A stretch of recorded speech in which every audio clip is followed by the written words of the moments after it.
Hello everyone, I'm Janvi Salunke and today we are going to see the second part of asexual reproduction. Okay, so हमने पिछली बार देखा था budding, fission, multiple fission वो सब parts देखे थे. Then we have studied about regeneration and vegetative reproduction, right? सिर्फ एक part बाकी है, that is sixth one, that is spore formation. तो अभी वो वाला part अभी हम यहाँ पे देखेंगे. Okay, so let's start. First of all, we are going to see spore formation. So first thing, what is the meaning of spore?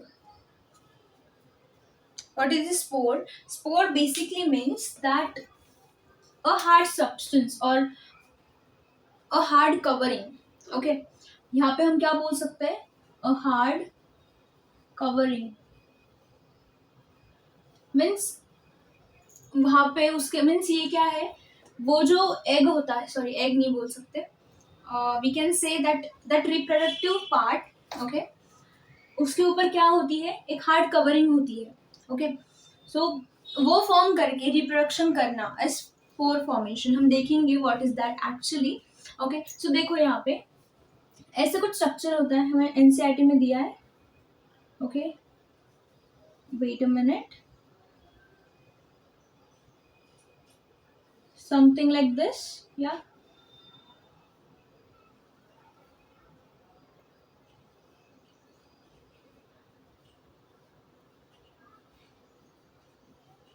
Yeah, so something like this, ऐसा कुछ स्ट्रक्चर होता है. अगर मैं सिर्फ एक ही लूँ यहाँ पर, ओके, अगर हम इसी को ठीक से स्टडी करेंगे so we will get to know कि यहाँ पे ऐसा कुछ होता है. ये एग्जाम्पल आपको किसका दिया है एनसीईआरटी में? राइजोपस. इसी को हम ब्रेड मोल्ड भी बोलते हैं, ब्रेड मोल्ड. ओके, सो यहाँ पे देखो what is this. This is sporangium, sporangium, and this is spore. Actual में ये इसके ऊपर नहीं होते, ये इसके अंदर होते हैं. ओके, डोंट थिंक दैट कि ऐसे एक बलून है उसके ऊपर कुछ तो स्टिक हुआ है, ऐसे सोचो कि ये ट्रांसपेरेंट है. ओके, होता नहीं है बट सोचो आप. एंड जैसे बलून के अंदर आप थर्मोकॉल बॉल्स डालते हो ना छोटे छोटे, सिमिलर वे में ये कुछ वैसा होता है. ओके, सो अगर आप देखोगे this is reproductive part, reproductive part है ये. ओके, सो देखो यहाँ पर अगर हम यहाँ पे देखेंगे ये स्पोर है. ओके, अगर आप देखोगे स्पोर फॉर्मेशन में बहुत सारे सेल्फ इन्वॉल्व है. ये क्या है? Rhizoids, rhizoids. Okay, this is stem और we can say thread like structure. Okay, तो देखो ये क्या है, स्टेम है उसकी. ओके, तो यहाँ पर आप देख सकते हो स्टेम में कुछ सेल्स है, राइजोइड्स में कुछ सेल्स है, एंड स्पोरेंजियम में कुछ सेल्स है, एंड ये स्पोर भी कुछ सेल्स है. Right, so we can say that यहाँ पे हर जगह पे क्या है, बहुत सारे सेल्स इन्वॉल्व है. Therefore we can say that spore formation जो होता है, ओके, ये जनरली इन मल्टीसेलुलर. अगर हम देखेंगे अभी तक हमने जितना भी रिप्रोडक्टिव सिस्टम्स या फिर रिप्रोडक्टिव पाथवेज देखे ऑफ असेक्सुअल रिप्रोडक्शन, तो वो सारे पाथ कैसे थे? They were for unicellular organism. But when we talk about spore formation, तो ये कैसा है?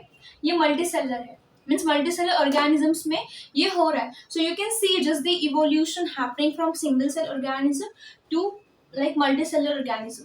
मीन्स यहाँ पे मल्टीसेलुलर ऑर्गेनिज्म भी असेक्सुअल वे में ये करते हैं, मीन्स रिप्रोडक्शन करते हैं. ओके, मोस्टली ये जो स्पोर फॉर्मेशन है ये आपको फंगस वगैरह इसमें दिखेंगे. ओके, ये ब्रेड के ऊपर जो भी ग्रो होता है, ब्लैक ब्लैक स्मट आप देखते हो, तो वो क्या होता है? वो होता है हमारा फंगस. राइट, तो वो फंगस किस मोड से रिप्रोडक्शन करता है? By the spore formation. Spore को फॉर्म करता है, देन ये जो है ये ब्रेक हो जाता है, ये जो सारे स्पोर्स है वो बाहर आ जाते हैं. ओके, एंड जब बाहर आते हैं तो वो ब्रेड के ऊपर गिर के फिर से ऐसे ही ग्रो करता है पूरा सिस्टम. तो इस तरह से वो क्या करते हैं? अपना रिप्रोडक्शन करते हैं. ओके, सो नेक्स्ट पॉइंट जो आपको सीखना है, ओके, ये क्या है? Reproductive part. मीन्स क्या? ये रिप्रोडक्शन में इन्वॉल्व है डायरेक्टली. एंड अगेन ये स्पोरेंजियम जो होता है ये थिक वॉल्ड है, ये थिक वॉल्ड है. And next is sporangium sporangium contains spores. ये क्या कंटेन करता है? स्पोर्स को कंटेन करता है। हमने देखा ना, ये बलून लाइक स्ट्रक्चर है and spore we can say that it is a thermocol balls. तो ये पॉइंट याद रखो। Okay, next point that is, अगर हम यहाँ पे देखें तो आई गेस कि आपको ये कंटेन वाला पॉइंट समझ में आ गया। स्पोर्स कंटेन करता है, रिप्रोडक्टिव पार्ट है। बाकी ये सारे केसेस मीन्स रूट हमें राइजोइड्स क्यों चाहिए? For nutrition, for nutrition purposes. Means वहां से वो क्या करेगा? न्यूट्रिशन सब करेगा ब्रेड में से एंड इस टाइम से वो यहाँ तक जाएगा एंड यहाँ पे वो पूरा रिप्रोडक्शन का मीन्स रिप्रोडक्शन का प्रोसेस होगा। वहाँ पे स्पोर्स का फॉर्मेशन होगा एंड वो स्टोर करेंगे स्पोर्स जब तक वो स्पोर्स क्या नहीं हो जाते, मैच्योर नहीं हो जाते। Okay, once. ओके, ये तो ये पार्ट हो गया। अभी देखो यहाँ पे मैच्योरेशन का हमने बात की, तो ये स्पोर्स को कंटेन करता है। तो अभी देखो and we can say store. Okay, तो ये स्पोर्स को अगर स्टोर कर रहा है until they get mature, यहाँ पे आप लिख सकते हो until they get mature। अभी once यहाँ पे क्या हो गया? Maturation, right. अभी यहाँ पे मैच्योरेशन हो गया उन स्पोर्स का, तो क्या होगा? मैच्योरेशन हो गया तो ये खुद क्या हो जाएंगे? ये ब्रेक हो जाएगा। We can say right here, मैं यहाँ पे लिखती हूँ ये वाला पॉइंट, फॉर न्यूट्रिशन। एंड देखो मैच्योरेशन के बाद स्पोरेंजियम ब्रेक्स, स्पोरेंजियम ब्रेक्स। उसके बाद स्पोरेंजियम ब्रेक हो गया, ये जो स्पोर्स थे जो उसके अंदर थे पूरे, they get release out, release of spores. ये रिलीज हो गए। अभी रिलीज होने के बाद they get, or we can say that they turn out to be a new individual. So, or we can just write new individual is formed, right? अभी ये break हो गया, यहाँ से ये पूरे बाहर आ जाएंगे एंड यहाँ पे ब्रेड होगा और नीचे, तो यहाँ पे वो गिरे and then they will grow into new organisms। Point समझ में आया? तो देखो first thing sporangium contain spore. Okay, then वो मैच्योर होंगे, देन वो जब वो मैच्योर हो जाएंगे, ओके, जब उस फंगस को पता चलेगा कि ओके वो जो स्पोर्स मेरे अंदर स्टोर है वो मैच्योर हो गया, तो वो क्या करेगा? खुद से स्पोरेंजियम को ब्रेक, वो स्पोरेंजियम ब्रेक होगा। Okay, once this sporangium is break, वो जो स्पोर्स उसके अंदर स्टोर थे, okay, that spore get release out and new individual वहां से फॉर्म होंगे। ओके, सो ये पार्ट था यहाँ पर। Okay, so and one more thing जो मैंने आपको बताई बट लिख के नहीं दी, ये जो सारी प्रोसेस है ये किसके अंदर हो रही है? Mostly seen in fungus kingdom, fungus और we can just say fungi kingdom, right. अभी तक हमने प्लांट किंगडम का देखा, एनिमल किंगडम हमने प्रीवियसली देखा, प्रोकैरियोट्स। तो प्रोकैरियोट्स में कौन कौन आते थे? अमीबा, प्रोटोजोआ, हाइड्रा, हमने वो जो भी देखा वो that was prokaryotic, right. Animal kingdom में आते हैं वो सब। Then we saw about plant, vegetative reproduction is all about plant kingdom and ये जो है spore formation that is about fungus kingdom. Okay, तो ये पार्ट था। Next one more thing, multicellular मैंने बता दिया। ओके, यहाँ पे मुझे थोड़ा मल्टीसेलर का आपको ये देना है, मीन्स थोड़ा सा और एक्सप्लेन करना है। शैल आई रॉक दिस? तो देखो I just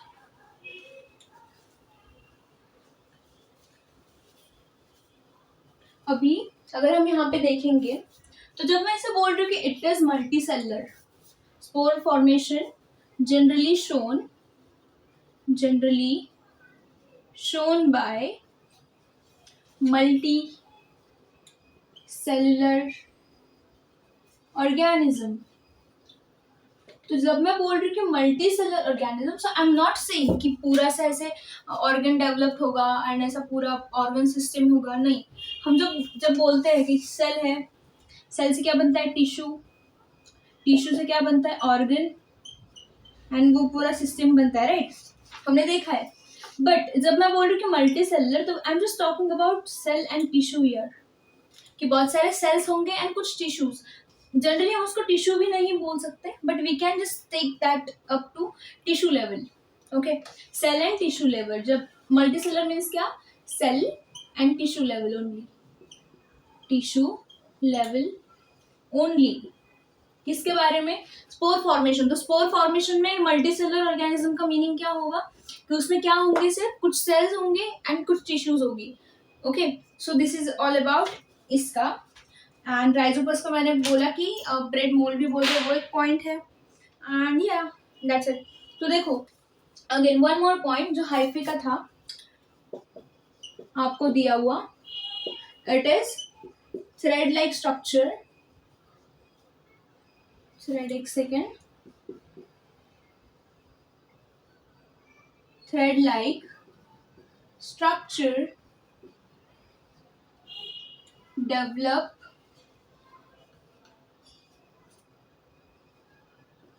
by bread.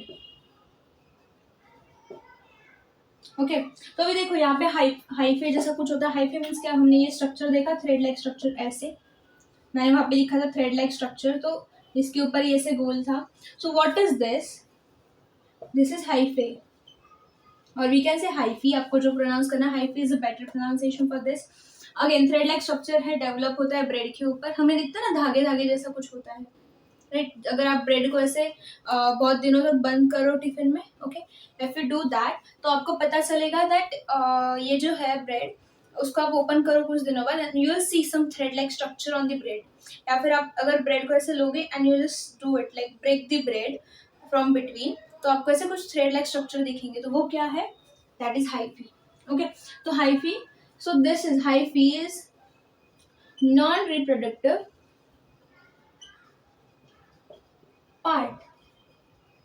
Means क्या कि हाइफी का रिप्रोडक्शन में एज सच कोई रोल नहीं है. Okay, it do not take part in reproduction directly as such. अगर हम स्पोरेंजियम की बात करें, स्पोरेंजियम, तो मैंने बताया था आपको that it is reproductive part. अगर वो रिप्रोडक्शन नहीं करेगा या फिर उसमें अगर स्पोर फॉर्मेशन नहीं होगा या फिर उसका अगर मैकेनिज्म ठीक से नहीं होगा, तो क्या वो फंगस या फिर क्या वो ऑर्गेनिज्म डेवलप कर पाएगा, रिप्रोडक्शन कर पाएगा? नहीं, it will not be able to reproduce. Okay, so this was part all about spore formation. Okay, I don't think so कि कोई पॉइंट रह गया है. ओके, सो इसको आप सिंपल मल्टीसेलर ऑर्गेनिज्म भी बोल सकते हो. सिंपल मल्टीसेलर, सिंपल मीन्स क्या कि ये जो ऑर्गन सिस्टम वगैरह है ये कॉम्प्लेक्स है. ये कैसे है नीचे के, this is complex multicellular. But ये कैसे है, simple multicellular organism. Getting the point. तो ये सेल एंड टिश्यू लेवल तक की अगर हम बात करें तो ये सारे ऑर्गेनिज्म कैसे है, सिंपल मल्टीसेलर ऑर्गेनिज्म. एंड अगर हम यहाँ से नीचे ऑर्गन टू नीचे बात करें, सो ये कैसे है, कॉम्प्लेक्स मल्टीसेलर ऑर्गेनिज्म. तो ये सारा हमारा था according to NCERT. I guess आपको, आई होप दैट आपको नॉन रिप्रोडक्टिव पार्ट समझ में आ गया होगा. स्पोरेंजियम क्या है वो समझ में आ गया होगा. वहाँ पे एक आउटर कवरिंग होती है. ओके, मीन्स स्पोरेंजियम क्या है, एक हार्ड कवरिंग है. अगर हम स्पोरेंजियम को थोड़ा डिटेल में देखें, ओके, इसको मैं रफ करती हूँ and I just let you know about like specially about sporangium की अगर हम बात करें तो देखो स्पोरेंजियम, आई नो मैंने ये सारे पॉइंट्स बता दिए but I am just hoping कि आपको स्पोरेंजियम और ठीक से समझ में आ जाए. ओके, अभी देखो यहाँ पे ऐसे कुछ है एंड ये नीचे का स्ट्रक्चर है. विल इग्नोर बाकी का structure and focus on this. ये क्या है, स्पोरेंजियम. स्पोरेंजियम के अंदर क्या है, ये ऐसे, ये स्पोर्स है, इसके अंदर है, ऊपर नहीं. ओके, इसके अंदर क्या है, स्पोर्स. एंड ये क्या होगा, रिलीज होगा. वो पॉइंट मैंने बता दिया. जब वो रिलीज होगा, रिलीज होने के बाद वो जो स्पोर्स है वो मैच्योर होंगे इनटू न्यू राइजोपस. किसमें, न्यू राइजोपस. राइजोपस क्या है, ये फंगस है. इसी को हम क्या बोलते हैं, we also called it as bread mould. Okay, again ये पॉइंट हो गया. अभी हम देखेंगे इसको ऐसे, तो आपको दिखेगा कि यहाँ पे और एक लेयर होती है स्पोरेंजियम के ऊपर. रीजन क्या है उसका, रीजन रीजन इज कि जो ये होता है स्पोर फॉर्मेशन का mechanism, it also work in harsh conditions. Okay, जब जब पानी की कमी होगी, डिहाइड्रेशन का प्रोसेस होगा या फिर डिहाइड्रेशन का टाइम होगा फॉर द स्पोर्स, तब भी ये कौन सा मैकेनिज्म काम करेगा? Spore formation. So we can just write that spore formation is generally done where unfavorable conditions are seen or located। जहाँ पे अनफेवरेबल कंडीशंस होगा या फिर जहाँ पे डिहाइड्रेशन, ओके, जैसी बातें होगी या फिर हाई टेम्परेचर होगा, तो ऐसे जगहों पे कौन सी मैकेनिज्म यूज करते हैं fungus? They generally use the spore formation. Okay, harsh conditions. So you can write here that why spore formation is beneficial लिखो, beneficial। ओके, इसके बेनिफिट्स क्या है? बेनिफिट्स कि आपको यहाँ पे जब हम स्पोर फॉर्मेशन अपना रहे हैं, सो यू विल गेट कि आपको अनफेवरेबल कंडीशंस में भी एक अच्छा खासा रिप्रोडक्शन का प्रोसेस मिलेगा। Okay, and that is energy efficient also. So you can just right your energy efficient. Okay, energy efficient है। नेक्स्ट इज हार्श कंडीशंस में भी ये unfavourable, harsh is the same thing. Okay, harsh conditions में भी ये आपको एक well grown and energetically less, okay, और इफिशिएंट प्रोसेस आपको ये देगा। सो इसीलिए हम क्या यूज करते हैं? स्पोर फॉर्मेशन का process. So this was all about spore formation, sporangium, spores and all. Okay, hyphae मैंने बता दिया है, it is a thread like structure. Example, okay, इसका एग्जांपल राइजोपस है, ये नीचे दिया हुआ। ओके, ये क्या है? Example Rhizopus. उसी को हम क्या ये किस किंगडम से बिलोंग करते हैं? Fungus kingdom. Okay, Rhizopus is a fungus, उसी को हम क्या बोलते हैं? Bread mould. ये ग्रो किसके ऊपर करता है? Grow on breads, grow on bread, इसीलिए उसको हमने क्या बोला? Bread mould. Okay, so this was all about अपना spore formation. Okay, so next point जो हमें देखना है, कुछ क्वेश्चंस है हमारे एनसीईआरटी में दिए हुए। Okay, we just discuss that questions today। Okay, so देखो, first question is, I guess, let me read the question ताकि हमें पता चले। Okay, first question is how do binary fusion differ from multiple fusion? Okay, binary fusion and multiple fusion में actually difference क्या है? अगर हमें ये क्वेश्चन का आंसर चाहिए, so you should just watch the previous lecture. Okay, because मैंने उसमें कम्प्लीटली आपको ऐसा समझाया है what is binary fusion, what is multiple fusion and what is the actual difference between them. Okay, so refer that lecture for this answer. Next is, अगर हम बात करें, मीन्स एक्चुअल में वो लेक्चर सिर्फ उसी के लिए डेडिकेटेड है अपॉन द फ्यूजन की फ्यूजन क्या है and what is the binary fusion, what is multiple fusion. छोटा सा लेक्चर है, about 15 to 17 minutes, so you can just watch that। Okay, question number 2, how will the organism be beneficial if it reproduces through spores? अभी मैंने इसका answer दिया है, benefits करके लिखा था and I just told you the 3 to 4 benefits. तो चलो फिर से एक बार बता देती हूँ मैं। Benefits, first thing, works in, or we can say favorable for, नहीं favorable नहीं लिखते, beneficial in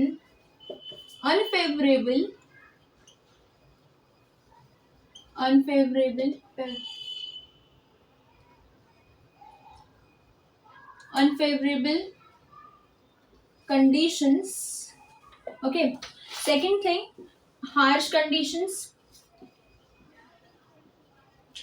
dehydration वाला process।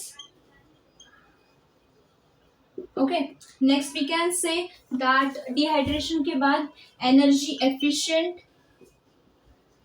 Okay, And next week you can just write here is large number of progeny is formed. Large number of progeny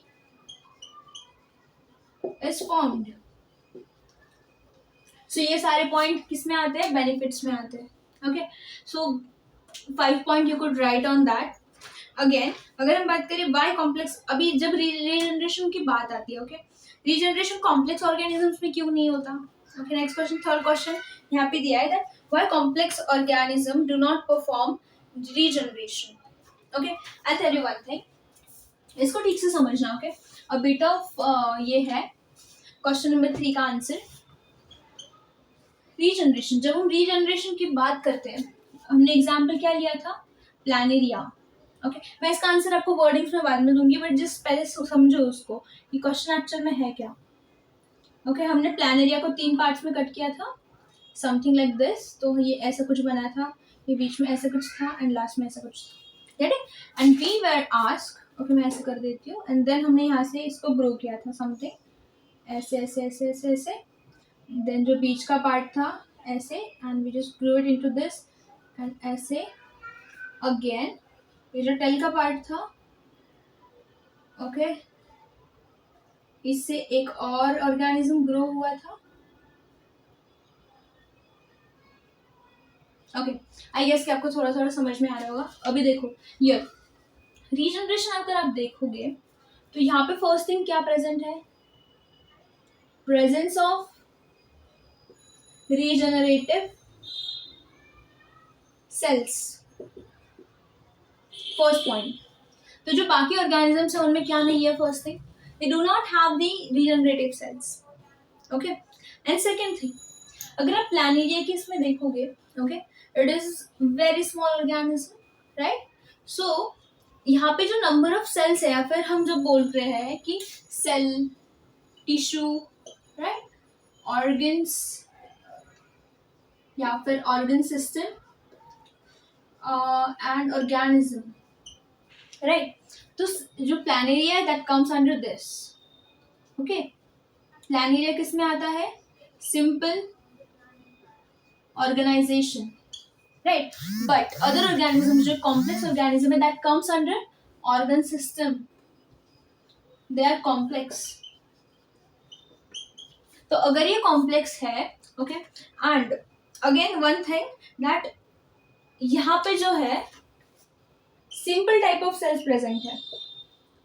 एक second, I just write here, we'll just see what is the difference between regenerating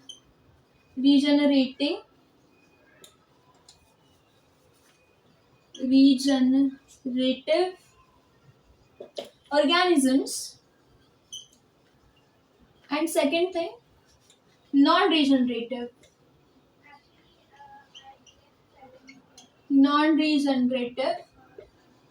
organisms. Okay, अभी देखो यहाँ पे जब हम बात करें regenerative organism और जब हम बात करें नॉन रीजनरेटिव ऑर्गेनिजम्स की, तो हमें पता चलता है कि रीजनरेटिव ऑर्गेनिजम्स में जो बॉडी ऑर्गेनाइजेशन है, body organisation that is simple. Okay, simple है मीन्स उसमें अगर उसमें सिर्फ cells and organs, sorry cells and tissues तक का थोड़ा सा कॉम्बिनेशन होगा.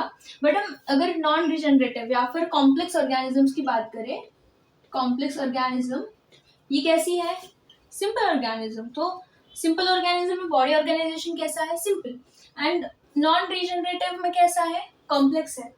Getting the point, from organ system and organisation means ये सारी चीजें उसमें है. ओके, तो यहाँ पे बहुत सारे टाइप ऑफ सेल्स प्रेजेंट है, कहाँ पे, यहाँ पे, और यहाँ पे सिर्फ कुछ टाइप ऑफ सेल्स एंड कुछ टाइप ऑफ टिश्यूज प्रेजेंट है. तो उसको हम बना सकते हैं. Okay, regeneration can afford making the simple organization वाली body, but it cannot afford the to make, okay, और remake. यहाँ पे हम क्या कर रहे हैं, remake कर रहे हैं. तो यहाँ पे complex organism में वैसा possible नहीं है, because क्यों, क्योंकि बहुत variety of cells है. अगर हमें ही देख लो तो brain में अलग cells है, brain की covering में अलग cells है, okay, and उसके ऊपर और एक cells है, और अगर हम brain की बात करें वहाँ पे hair cells है. तो डिफरेंट टाइप ऑफ प्रोटीन्स है, गेटिंग द पॉइंट? मीन्स क्या कि कॉम्प्लेक्स ऑर्गेनिज्म में नंबर ऑफ सेल्स या फिर number of variety of cells, कि किसकी बात करें? Number of cells and number of cells and number of variety of protein is high.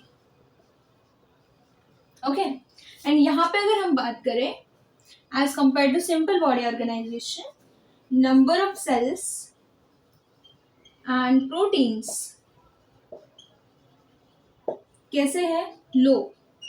Okay, लो है मीन्स क्या कि अगर मैं इसको रफ करूं, okay, and I should explain you a neatly, like neat वे.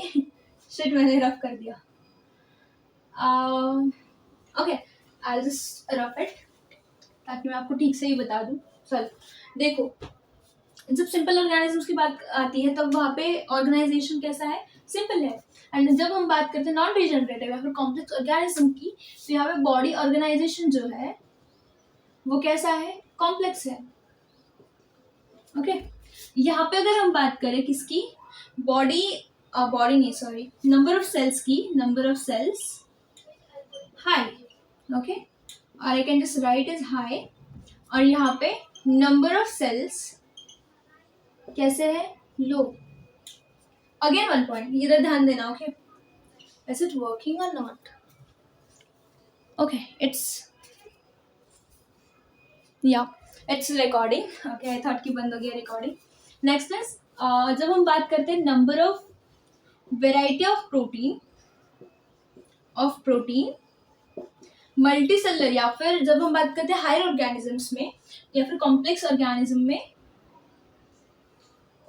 एक minute, I just did it उल्टा. यहाँ पे हाई है, sorry for this confusion. Okay, I just thought. Okay, यहाँ पे नंबर ऑफ प्रोटीन्स कैसे है? हाई. वेराइटी, ओके, वेराइटी की बात कर रहे हैं कि कितने टाइप के, वेराइटी के कितने हैं? हाई है.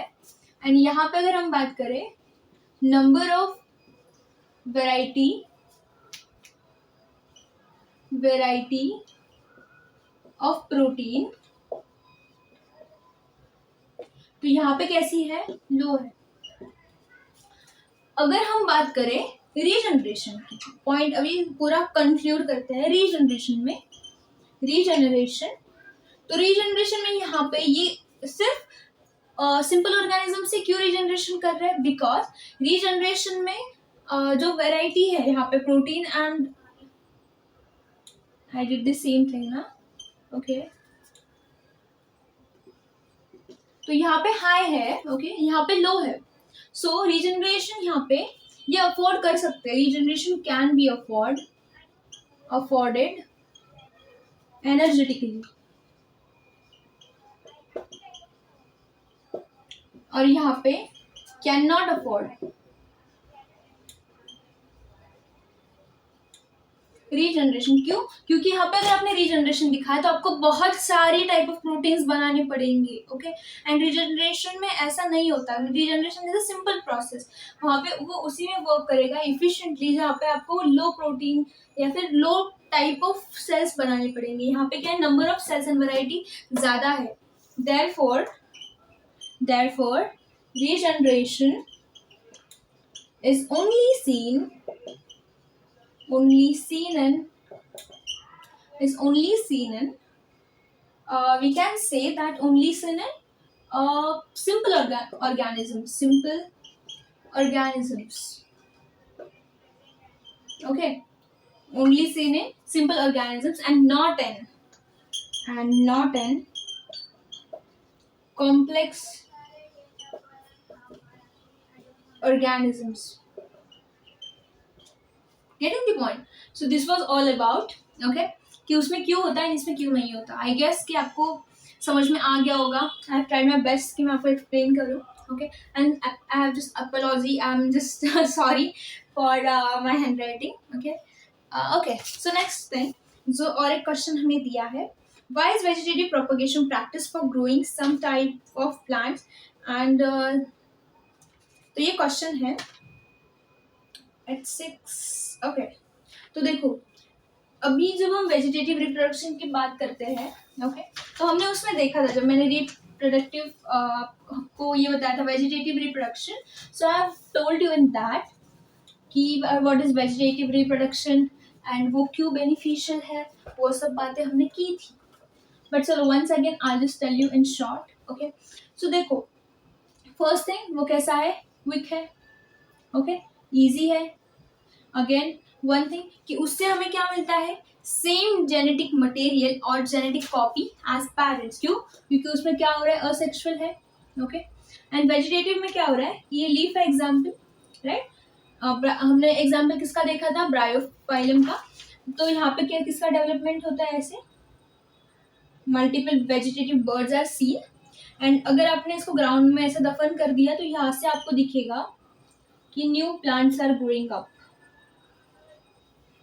गेटिंग द पॉइंट, मीन्स हर एक बर्ड से क्या डेवलप होगा, एक न्यू प्लांट डेवलप होगा. पॉइंट समझ में आ रहा है? अगर वहां से प्लांट डेवलप हो रहा है and this is all the plants, ये जितने भी प्लांट्स है are developed from same leaf. So we can say, therefore, all are genetically same. ये सारे कैसे हैं, जेनेटिकली सेम है. ओके, जेनेटिकली हमें क्या दिखेंगे, सब सेम दिखेंगे. मीन्स हमें क्या मिलेंगे, identical plants, right.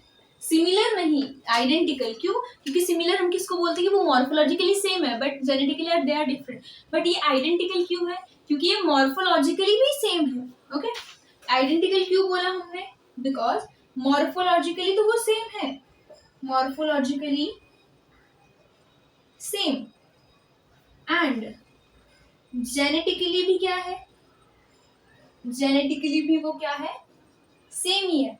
Therefore we said or called it as identical plants. तो ये यहाँ पे क्या मिल सकता है, we get identical plants. Okay, again one thing that can grow the plant that have no seed. तो हम ऐसे भी प्लांट्स ग्रो कर सकते हैं जिसकी क्या नहीं है, सीड्स नहीं है. ओके, सो ये पार्ट था उसमें. So this is the we can say benefits of vegetative reproduction. Okay, and next question, why DNA copying mechanism is essential. Okay, so this is very interesting question कि DNA copying mechanism क्यों मतलब essential है. Question number 5 अगर हम बात करें तो देखो, question number 5, just a minute. अगर हम देखें किसकी बात करें, क्वेश्चन नंबर 5 की अगर हम बात करें तो हमें पता है कि डीएनए कॉपिंग मैकेनिज्म क्यों इंपॉर्टेंट है. DNA copying mechanism because DNA copy हो रहा है from parental generation to offspring वाला जनरेशन. पेरेंटल जनरेशन से वो जो डीएनए वो कहाँ पे जा रहा है, इन द नेक्स्ट जनरेशन जा रहा है. मीन्स वो कॉपी हो रहा है, राइट. कॉपी हो रहा है मीन्स क्या, कि सेम चीजें जा रही है, same pattern is transferring in next generation. Next generation में क्या हो रहा है, सेम पैटर्न आगे के जनरेशन में ट्रांसफर हो रहा है. कौन सा पैटर्न, सेम पैटर्न. बात समझ में आ रही है, सेम पैटर्न जा रहा है मीन्स क्या, कि जब हम बात करते हैं सेम पैटर्न कॉपी हो रहा है मीन्स एग्जाम्पल हमें बोलते हैं ना कोई, कभी कभी कोई कि लाइक तुम जो है हो वो तुम्हारे मॉम के जैसे दिखते हो या फिर तुम्हारी आंखें तुम्हारे डैड के जैसे है, राइट. तो मीन्स वो क्या है, जब हम हमें वो ऐसा कोई बोलता है हमें बहुत अच्छा लगता है, I know that. But okay, जब हम ऐसे साइंटिफिक की बात करते हैं तो हम बोल सकते हैं कि वो जो आंखों का पैटर्न है या फिर पर्टिकुलर बालों का पैटर्न है वो हमें कहाँ से आया है, वो जो जनरेशन थी पेरेंटल जनरेशन वहां से वो कॉपी हुआ है, right. So we can say it is important for body design, or we can say similar for similar, मैंने टर्म यूज किया है सिमिलर, आइडेंटिकल नहीं. Okay, similar body design, similar body design, and or we can say pattern. Okay, body design and pattern. हमें क्या मिलना चाहिए? Same मिलना चाहिए एज अगर हम देखें पेरेंट्स से, तो वो जो बॉडी डिजाइन हो कि आप एंड आपके मॉम डैड, ओके, वो थोड़े थोड़े सेम दिखते हैं. तो वो किसकी वजह से होता है? DNA copying mechanism. तो इसीलिए डीएनए कॉपिंग मैकेनिज्म इंपॉर्टेंट है, ताकि वो जो बॉडी डिजाइन है एंड पैटर्न है वो सेम बना रहे. ओके, ऐसा ना हो कि जो पेरेंट्स है उसका जो नेक्स्ट जनरेशन है, ओके, वो कुछ और ही बन जाए. मीन्स ऐसा इंसानों के घर एलियन आया है, it will not look good, right? तो ऐसा नहीं होना चाहिए. इसीलिए क्या इंपॉर्टेंट है? सिमिलर बॉडी डिजाइन इंपॉर्टेंट है. ओके, तो वो किसकी वजह से आता है? डीएनए कॉपिंग मैकेनिज्म की वजह से आता है. पैटर्न भी इट इज सेम. ओके, सो ये था हमारा पूरा कॉन्सेप्ट ऑफ हमने फर्स्ट चीज जो आज देखी वो थी कि DNA sorry spore formation. Okay, spore formation का हमने पूरा कॉन्सेप्ट देखा. देन हमने कुछ क्वेश्चंस देखे जो कि इंपॉर्टेंट थे. Okay, and surely just go back and see the binary fission वाला एंड मल्टीपल फिजन वाला लेक्चर. ओके, वहाँ से आपको क्लियर आइडिया मिलेगी कि उस क्वेश्चन का आंसर क्या है, what is the basic difference between multiple fission and binary fission. I just hope कि आपको ये लेक्चर अच्छा लगा होगा एंड मेरा वे जो है एक्सप्लेनेशन का you will like okay with that, okay, और happy with whatever I'm teaching. So अगर आपको लेक्चर अच्छा लगा, so just subscribe to the channel, okay, like the video and comment me down. अगर कुछ issue है वो भी comment करो. Okay, and thank you for watching till the last. That's it. This was all about today's lecture. आपको फिर से कल मिलते हैं. Till then, bye, see you.